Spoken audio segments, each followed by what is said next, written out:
If I had to narrow all of the greatness into just one thing that I've been most impressed with, I would say the KnowHow team, truly.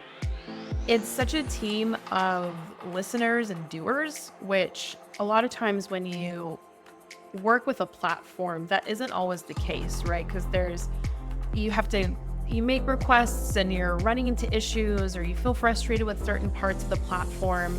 But a lot of times it can feel like that feedback falls on deaf ears, especially if it's a really, really large platform.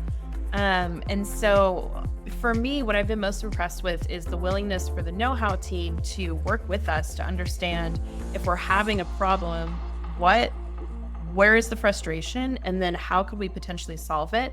And it's not just a one-way conversation where I say, hey, I'm really struggling with X.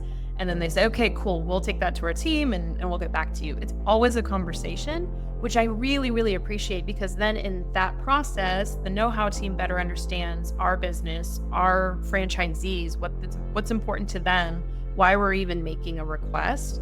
And then because it's a conversation, every time the solution is always exactly what we needed.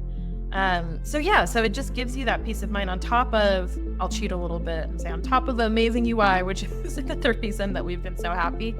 The team, both in the support aspect, but then also the product development has been so sharp, so collaborative, and that has made a huge amount of the difference for sure.